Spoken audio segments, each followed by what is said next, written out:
નમસ્કાર વિદ્યાર્થી મિત્રો, આપણે 15મા ચેપ્ટરની અંદર સંભાવના ચેપ્ટરની અંદર સ્વાધ્યાય 15.1માં 18 દાખલા સુધીનો અભ્યાસ કરી ગયા. આજે આગળના દાખલાથી શરૂઆત કરીએ. 19મા દાખલાની રકમ આપેલી છે કે એક બાળક પાસે એક એવો પાસો છે કે જેની 6 સપાટીઓ નીચે આપેલા અક્ષરો દર્શાવે છે. કે એક બાળક પાસે એવો સમતોલ પાસો છે કે જેના પર 1 થી 6 અંકો લખવાને બદલે પાસાની સપાટી પર 6 સપાટી પર આવી રીતે A, B, C, D, E અને A આ બધા અક્ષરો લખેલા છે. હવે આ પાસાને એકવાર ઉછાળવામાં આવે છે તો પાસા પર A મળે તેની સંભાવના કેટલી અને D મળે તેની સંભાવના કેટલી, આ બે સંભાવના તમારે શોધવાની છે. મિત્રો, બાળક પાસે જે પાસો છે એના પર 1 થી 6 સપાટીઓ હશે. પાસાની 1 થી 6 સપાટી હશે એટલે કુલ પરિણામોની સંખ્યા કેટલી થાય? n બરાબર 6. કે પાસાને કુલ 6 સપાટીઓ હોય, સમતોલ પાસો હોય અને એટલે કુલ પરિણામોની સંખ્યા 6 થાય. કેમ કે પાસાને ગમે ત્યારે ફેંકે 6 માંથી કોઈ એક સપાટી ઉપર આવશે. હવે સૌથી પહેલા જોઈએ, ધારો કે ઘટના x આપણે અહીંયા ઘટના A વડે દર્શાવેલ નથી. કેમ કે અહીંયા પાસા પર જે અંકો લખેલા છે A, B, C, D, E અને A, તો આપણે આ અક્ષરો સિવાય કોઈ પણ અક્ષર લઈશું ઘટના દર્શાવવા માટે. ધારો કે ઘટના x પાસા પર A મળે તેની સંભાવના, કે ઉપરની જે સપાટી છે એના પર A મળે તેની સંભાવના કેટલી? મિત્રો, અહીંયા જે પાસાની સપાટી છે એમાં કેટલી સપાટી પર A લખેલા છે? તો 2 સપાટી પર. એક કેટલી સપાટી પર લખેલા છે? 2. તો ઘટના x માટે r બરાબર કેટલા મળશે? 2. હવે p of x is equal to r upon n. r ની કિંમત મિત્રો 2 અને n ની કિંમત 6. તો p of x is equal to 2 upon 6. અહીંયા છેદ ઉડાડો તો 2 તરી 6 એટલે ઉપર 1 વધે, નીચે 3 વધશે. હવે આગળ શું કીધું છે કે D મળે તેની સંભાવના કેટલી? મિત્રો, અહીંયા જે સપાટી છે એમાં કેટલી સપાટી પર D લખેલા છે? તો એક જ. એક સપાટી પર D લખેલો છે એટલા માટે ઘટના y માટે r ની કિંમત કેટલી મળશે? 1 મળશે. કેમ કે એક જ સપાટી પર D લખેલા છે એટલા માટે. તો બીજી ઘટનાને આપણે y વડે દર્શાવેલ છે કે પાસા પર D મળે અને D કેટલી વખત લખેલા છે? તો એક જ વખત. તો r ની કિંમત 1 મળશે એટલે p of y is equal to r upon n. r ની કિંમત 1 અને n ની કિંમત 6. તો p of y is equal to 1 upon 6. ખબર પડી મિત્રો? કે આ એકદમ સહેલો દાખલો હતો એટલે ખબર પડી ગઈ હશે. મિત્રો, 20મા દાખલાની શરૂઆત કરીએ. ધારો કે એક પાસાને તમે યાદચ્છિક રીતે આપેલ આકૃતિમાં બતાવ્યા પ્રમાણે લંબચોરસ ક્ષેત્ર પર ફેંકો છો. તમારે કોઈ પણ એક પાસાને આ લંબચોરસ પર ફેંકવાનો છે. તે 1 મીટર વ્યાસના વર્તુળની અંદર પડશે તેની સંભાવના કેટલી? તમને લંબચોરસ આપેલું છે અને લંબચોરસની અંદર એક વર્તુળ આપેલું છે. તમે પાસાને આ લંબચોરસ પર ફેંકો છો તો પાસો ત્યાં વર્તુળની અંદર પડે તેની સંભાવના કેટલી થાય એ તમારે શોધવાનું છે. હવે તમે પાસાને ફેંકો તો એ લંબચોરસ પરના કોઈ પણ ભાગ પર પડી શકે, એ સમસંભવી ઘટના થાય. લંબચોરસ પર કોઈ પણ જગ્યાએ પાસો પડી શકે. તમારે આ વર્તુળની અંદર જે લંબચોરસની અંદર જે વર્તુળ આપેલું છે, વર્તુળ પર પાસો પડે તેની સંભાવના શોધવાની છે. તો શરૂઆત કરીએ. રકમની અંદર તમને આકૃતિ આપેલી હશે. લંબચોરસની લંબાઈ અને પહોળાઈ બંને આપેલી છે અને વર્તુળનો વ્યાસ આપેલો છે. તો આ વર્તુળની અંદર પાસો પડે તેની સંભાવના તમારે શોધવાની હોય. તો એના માટે આ જે લંબચોરસ છે એનું ક્ષેત્રફળ શોધી કાઢો અને વર્તુળનું ક્ષેત્રફળ શોધી કાઢો. લંબચોરસનું ક્ષેત્રફળ એ મોટું છે, વર્તુળનું ક્ષેત્રફળ નાનું છે. એટલે વર્તુળના ક્ષેત્રફળને આપણે r વડે દર્શાવીએ અને લંબચોરસના ક્ષેત્રફળને n વડે. પછી સંભાવનાનું સૂત્ર તમને ખબર જ છે, r upon n. એટલે કે વર્તુળનું ક્ષેત્રફળ છેદમાં લંબચોરસનું ક્ષેત્રફળ. તો શરૂઆત કરીએ લંબચોરસનું ક્ષેત્રફળ. સૂત્ર તમને ખબર જ છે મિત્રો, લંબચોરસનું ક્ષેત્રફળ બરાબર લંબાઈ ગુણ્યા પહોળાઈ. લંબચોરસની લંબાઈ 3 મીટર, પહોળાઈ 2 મીટર. 3 દુ 6 એટલે લંબચોરસનું ક્ષેત્રફળ 6 મીટર સ્ક્વેર મળશે. એવી રીતે વર્તુળનું ક્ષેત્રફળ, વર્તુળના ક્ષેત્રફળનું સૂત્ર કયું થાય? પાઈ આર સ્ક્વેર. હવે અહીંયા વ્યાસ તમને 1/1 આપેલા હતા એટલે આર ની કિંમત કેટલી થશે? 1/2, કેમ કે વ્યાસના અડધા ત્રિજ્યા થાય. વ્યાસ તમને આપેલા હતા ડી બરાબર 1 મીટર. વ્યાસ 1 હોય તો ત્રિજ્યા કેટલી થાય? એની અડધી. તો આર ની કિંમત મૂકી દીધી 1/2 ઉપર સ્ક્વેર. હવે અહીંયા સ્ક્વેર કરો તમે એટલે 1 નો વર્ગ 1 અને 2 નો વર્ગ 4. હવે અહીંયા ઉપર ગુણાકાર કરો તો પાઈનો 1 સાથે ગુણાકાર કરો એટલે પાઈ અને નીચે શું વધશે? 4. એટલે લંબચોરસનું ક્ષેત્રફળ તમને મળી ગયું કે 6 મીટર સ્ક્વેર અને વર્તુળનું ક્ષેત્રફળ તો π/4 મીટર સ્ક્વેર. હવે તમારે કોની સંભાવના શોધવાની છે કે પાસાને તમે ફેંકો તો એ વર્તુળની અંદર પડે તેની સંભાવના કેટલી થાય? તો એના માટે મેં તમને કીધું સંભાવનાનું સૂત્ર તમને ખબર છે, r/n. r એટલે નાની કિંમત અને n એટલે મોટી કિંમત. તો બંનેમાંથી નાનું કોણ છે? વર્તુળ. તો ઉપર વર્તુળનું ક્ષેત્રફળ અને નીચે n છે તો એની જગ્યાએ લંબચોરસનું ક્ષેત્રફળ. કે હવે પાસો વર્તુળની અંદર પડશે તેની સંભાવના. મેં તમને કીધું એ રીતે ઉપર વર્તુળ નાની કિંમત અને નીચે મોટી કિંમત એટલે વર્તુળનું ક્ષેત્રફળ છેદમાં લંબચોરસનું ક્ષેત્રફળ.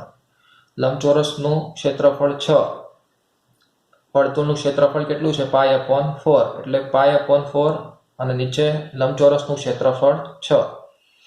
હવે મિત્રો અહીંયા જે અંશનો છેદ આપેલો છે, અંશનો છેદ હોય તો એ હંમેશા ક્યાં જાય? છેદમાં આવે. એટલે આ 4 નો 6 સાથે ગુણાકાર થાય એટલે 6 ચોક 24 એટલે તમને જવાબ મળશે π/24. મિત્રો 21મો દાખલો એકદમ સહેલો દાખલો છે એટલે તમે જાતે પ્રયત્ન કરશો તો પણ તમને આવડી જશે. આગળ આપણે 22મા દાખલાની શરૂઆત કરીએ. પ્રશ્નમાં લખેલું છે કે એક પાસાને 2 વાર ઉછાળવામાં આવે છે. મિત્રો આપણે ચેપ્ટરની શરૂઆતમાં અભ્યાસ કર્યો હતો કે એક પાસાને 2 વખત ઉછાળીએ અથવા તો 2 પાસાને 1 વખત ઉછાળીએ ત્યારે કેટલા પરિણામો મળે અને કેવી રીતે મળે. તેના સંદર્ભમાં નીચે આપેલ કોષ્ટક પૂર્ણ કરો. કે એક પાસાને 2 વખત ઉછાળવાનો છે એના સંદર્ભમાં નીચે જે કોષ્ટક આપેલું છે તે પૂર્ણ કરવાનું. કે અલગ અલગ ઘટના આપેલી છે કે પાસા પરના અંકોનો સરવાળો 2 મળે તેની સંભાવના કેટલી, 3 મળે તેની સંભાવના કેટલી, 4 મળે તેની સંભાવના કેટલી, એવી રીતે 10 મળે તેની સંભાવના કેટલી, 11 મળે તેની સંભાવના કેટલી. આ પહેલો પ્રશ્ન. અને બીજો પ્રશ્ન પણ અંદર આપેલો છે કે એક વિદ્યાર્થી દલીલ કરે છે કે 11 શક્ય પરિણામો 2, 3, 4, 5, 6, 7, 8, 9, 10, 11 અને 12 છે. તેમના પ્રત્યેકની સંભાવના 1/11 છે. શું આપ આ દલીલ સાથે સહમત છો? તમારા જવાબનું સમર્થન કરો. એટલે 2 પ્રશ્નો અંદર આપેલા છે. સૌથી પહેલા તો એક પાસાને 2 વખત ઉછાળીએ અથવા તો 2 પાસાને 1 વખત ઉછાળીએ ત્યારે કેટલા શક્ય પરિણામો મળે. તો બંને પાસા પર 1 થી 6 અંકો લખેલા હશે. આપણે ચેપ્ટરની શરૂઆતમાં અભ્યાસ કર્યો એ રીતે કે એક પાસાને 2 વખત ઉછાળવાથી કુલ 36 પરિણામો મળે છે. હવે કયા કયા પરિણામો મળશે? તો 1 1 1 2 1 3 1 4 1 5 1 6 કે પહેલા પાસા પર 1 હોય, બીજા પાસા પર પણ 1. પહેલા પાસા પર 1 હોય, બીજા પાસા પર 2. પહેલા પાસા પર 1 હોય, બીજા પાસા પર 3. પહેલા પાસા પર 1 હોય, બીજા પાસા પર 4. એવી રીતે બધા પરિણામો મળશે. પછી 2 1 2 2 2 3 આવી રીતે કુલ 36 પરિણામો મળશે. આનો અભ્યાસ આપણે કરી ગયા છીએ. હવે અલગ અલગ કઈ સંભાવના તમારે જોવાની છે કે પાસા પરના અંકોનો સરવાળો 3 મળે. હવે આ 36 પરિણામોમાંથી અંકોનો સરવાળો 3 મળે તેવા કેટલા પરિણામો છે? તો આ 1 અને આ 2. મિત્રો 2 જ પરિણામો છે કે જેમાં અંકોનો સરવાળો 3 થતો હોય. આની સિવાય બીજું કોઈ પરિણામ છે નહીં. તો 3 મળે તેની સંભાવના ઉપર 3 આવશે, નીચે 36. ઉપર 2 આવશે, 2 પરિણામો જ થશે એટલે ઉપર 2 અને નીચે 36. હવે આગળ એવું કીધું છે કે 4 મળે તેની સંભાવના કેટલી. 4. તો 36 પરિણામોમાંથી બંને અંકોનો સરવાળો 4 થાય તેવા કેટલા પરિણામો છે? તો આ 1, આ 2 અને આ 3 પરિણામો છે. તો અહીંયા સંભાવના કેટલી થશે? 3/36. હવે 5 મળે તેની સંભાવના, તો અંકોનો સરવાળો 5 થતા હોય તેવા પરિણામો 1, 2, 3 અને 4. તો 5 મળે તેની સંભાવના, તો 4/36. 6 મળે તેની સંભાવના, કેટલા પરિણામો છે? તો 1, 2, 3, 4 અને 5. 5 પરિણામો એવા છે જેમાં અંકોનો સરવાળો 6 થતો હોય. તો 5/36. હવે 7 મળે તેની સંભાવના, તો 1, 2, 3, 4, 5 અને 6. 6 પરિણામો મળે છે કે જેમાં અંકોનો સરવાળો 7 થતો હોય. તો 6/36. હવે 9 મળે તેની સંભાવના કેટલી? પાસા પરના અંકોનો સરવાળો 9. તો આ પહેલું પરિણામ, આ 2, આ 3 અને આ 4. 4 પરિણામો થશે. તો 4/36. હવે 10 મળે તેની સંભાવના કેટલી? તો આ 1, આ 2 અને આ 3 પરિણામોમાં અંકોનો સરવાળો 10 થાય છે. તો ઉપર 3 નીચે 36. 11 મળે તેની સંભાવના કેટલી? 11 કેટલી વખત છે? તો 1 પરિણામો અને આ 2.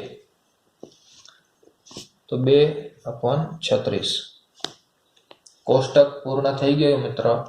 કે પાસા પરના અંકોનો સરવાળો 3 મળે તેની સંભાવના કેટલી, 4 મળે તેની સંભાવના કેટલી, 10 મળે તેની સંભાવના કેટલી અને 11 મળે તેની સંભાવના કેટલી. હવે બીજો જે પ્રશ્ન આપેલો હતો કે એક વિદ્યાર્થી દલીલ કરે છે કે આ 11 શક્ય પરિણામો જે મળ્યા 2, 3, 4, 5, 6, 7, 8, 9, 10, 11 અને 12, તેમના પ્રત્યેકની સંભાવના 1/11 છે. તો શું આપ આ દલીલ સાથે સહમત છો? મિત્રો, વિદ્યાર્થીએ એવું કીધું છે કે આ દરેક જે સંભાવના છે એ સંભાવના કેટલી મળે છે? 1/11. પણ આપણે અહીંયા જોઈ શકીએ છીએ કે દરેકની સંભાવના સમાન છે નહીં. પાસા પરના અંકોનો સરવાળો 2 મળે એની સંભાવના 1/36. 2 મળે તો એની સંભાવના 2/36. 4 મળે એની સંભાવના 3/36. તો વિદ્યાર્થીએ જે દલીલ કરી કે દરેકની સંભાવના 1/11 છે, તો એની દલીલ કેવી છે? ખોટી. કેમ કે દરેકની સંભાવના સમાન છે નહીં. એટલે વિદ્યાર્થીની દલીલ ખોટી છે. એટલે અહીંયા નીચે તમારે લખવાનું કે અહીં વિદ્યાર્થીની દલીલ સાચી નથી. ખબર પડી મિત્રો આ જવાબની અંદર? આગળના પ્રશ્નની શરૂઆત કરીએ કે એક રમતમાં 1 રૂપિયાના સિક્કાને 3 વાર ઉછાળવાનો છે. મિત્રો, અહીંયા તમારે એક જ સિક્કાને, 1 રૂપિયાના એક સિક્કાને તમારે 3 વખત ઉછાળવાનો છે અને તેના પરિણામ દરેક વખતે નોંધવાના છે. એક સિક્કાને 3 વખત ઉછાળવાનો અને જે પણ પરિણામ મળે એ તમારે દરેક વખતે નોંધવાના. જો તમામ વખત સિક્કો ઉછાળતા સરખું પરિણામ મળે, સરખું પરિણામ એટલે કે કાંટા પર 3 વખત છાપ મળે અથવા તો સિક્કા પર 3 વખત છાપ મળે અથવા તો સિક્કા પર 3 વખત કાંટો મળે. સમાન પરિણામ મળે તો હનીફ રમત જીતી જાય છે. કે 3 વખત છાપ મળે અથવા તો 3 વખત કાંટો મળે તો હનીફ રમત જીતે છે. અને આની સિવાયનું કોઈ પરિણામ મળે તો હનીફ રમત હારી જાય છે. તો હનીફ રમત હારી જાય તેની સંભાવના કેટલી, એની ગણતરી કરવાની છે. મિત્રો, તમને પ્રશ્નમાં એવું કીધું છે કે 1 રૂપિયાના સિક્કાને 3 વખત ઉછાળવાનો. તો એક સિક્કાને 3 વખત ઉછાળીએ તો કુલ કેટલા પરિણામો મળે? કે એક સિક્કાને 3 વાર ઉછાળવાથી મળતા શક્ય પરિણામો. મિત્રો, સિક્કા પર છાપ અને કાંટો 2 વસ્તુ હોય, હેડ અને ટેલ. તો પહેલી વખત ઉછાળીએ ત્યારે પણ H અને T બંનેમાંથી એક પરિણામ મળશે. બીજી વખત પણ હેડ અને ટેલમાંથી એક પરિણામ મળે. ત્રીજી વખત પણ હેડ અને ટેલમાંથી એક પરિણામ મળશે.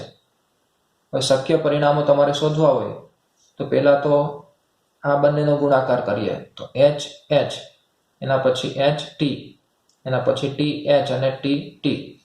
એટલે આ બંનેને આપણે ગુણાકાર કરીએ તો આ જવાબ મળશે, ગુણ્યા H અને T. હવે આ જે પરિણામો છે એની પાછળ દરેક પાછળ H લગાવીએ અને એના પછી દરેક પરિણામોની પાછળ T લગાવીએ. એટલે કુલ શક્ય પરિણામો મળે છે HHH, HTH, THH, TTH, HHT, HTT, THT અને TTT.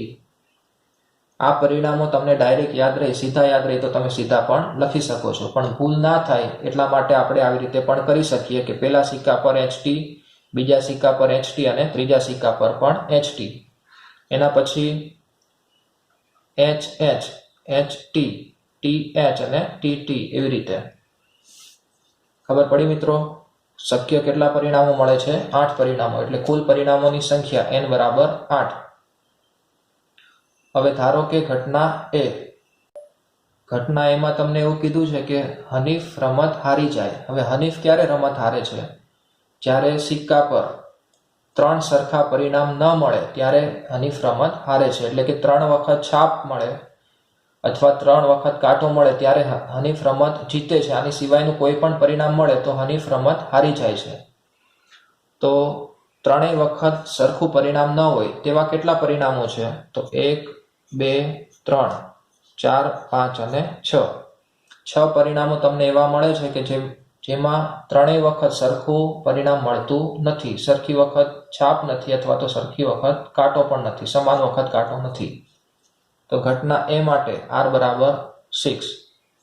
તો P of A is equal to R upon N. R ની કિંમત 6, N ની કિંમત 8. છેદ ઉડાડો તમે એટલે 3 દુ 6,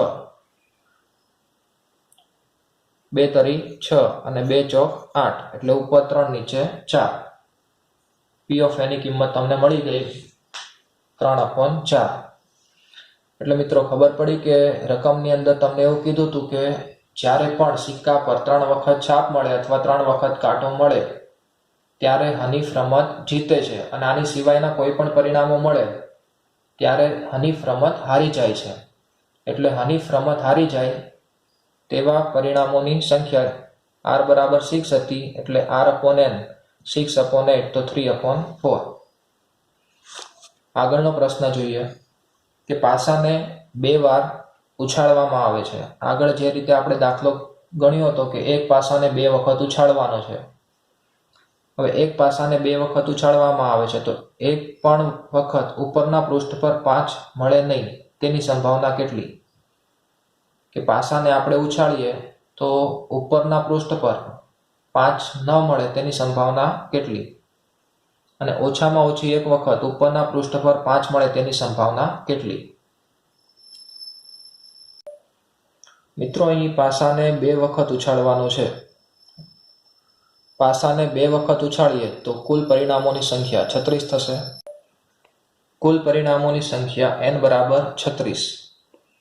હવે 2 અલગ અલગ સંભાવના શોધવાની છે. પહેલી સંભાવના, ધારો કે ઘટનાએ એક પણ વખત ઉપરના પૃષ્ઠ પર 5 મળે નહીં, કે એક પાસાને 2 વખત ઉછાળીએ તો ઉપરના પૃષ્ઠ પર એક પણ વખત 5 મળે નહીં તેની સંભાવના કેટલી?